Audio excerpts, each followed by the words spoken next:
Cá đi nó tành. Cây nó bay cơm rồi ăn cơm nào. Chẳng cái co gì.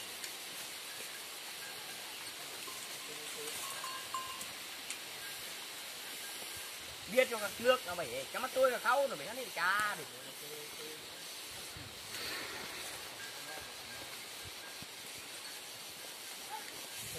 tan tọ một xe nhiều nữa phòng gì nó nhiều tan tọ nó rồi lòng xe thực sự như vô bỏ tiền nó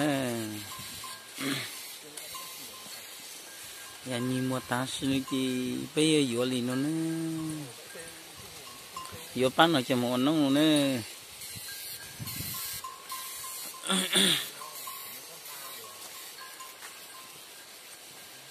hay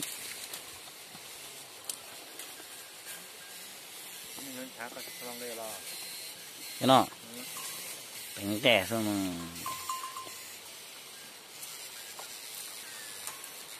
ô từ miệng phải ô xe nhất phải sâu lại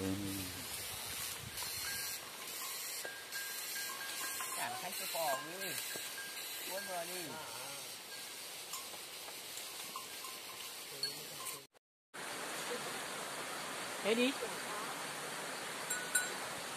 em cho giá lên đỉnh rồi chủ công bỏ rẻ nó thì em chịu rồi.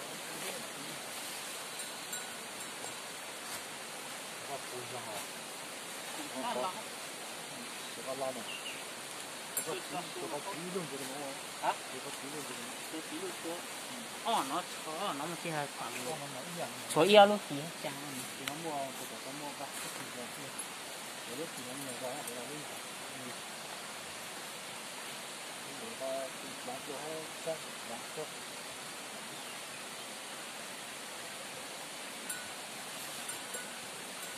đây được không chị ơi?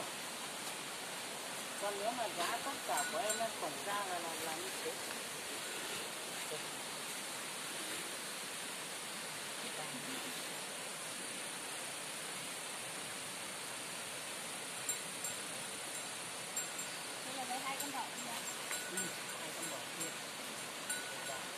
hai con đỏ kia em bù vào hai con mẹ này này. Nếu mà mày không về thì tao bán hết bò tao chảy xuống thì không phải là nếu mày bán đi. Sợ nó mất chồng đấy, không đi kêu chồng mất chồng đấy.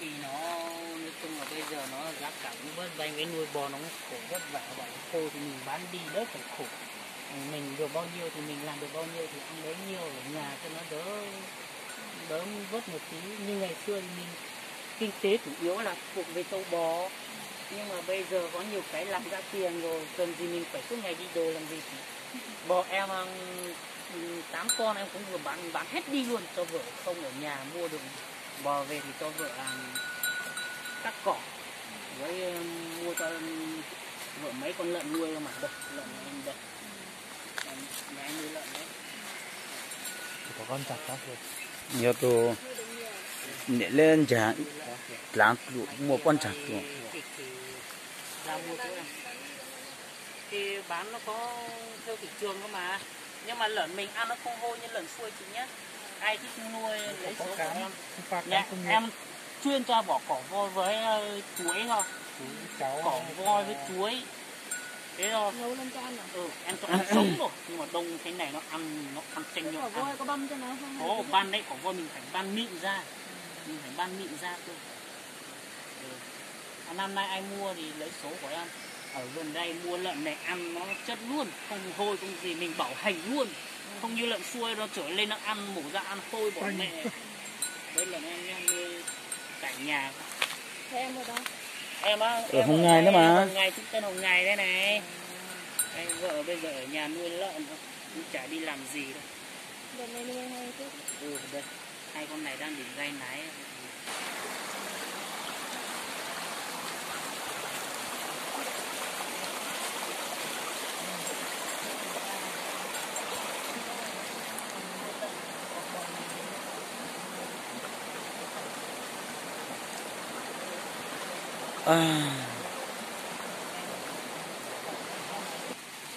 Đấy, xem đi, được không?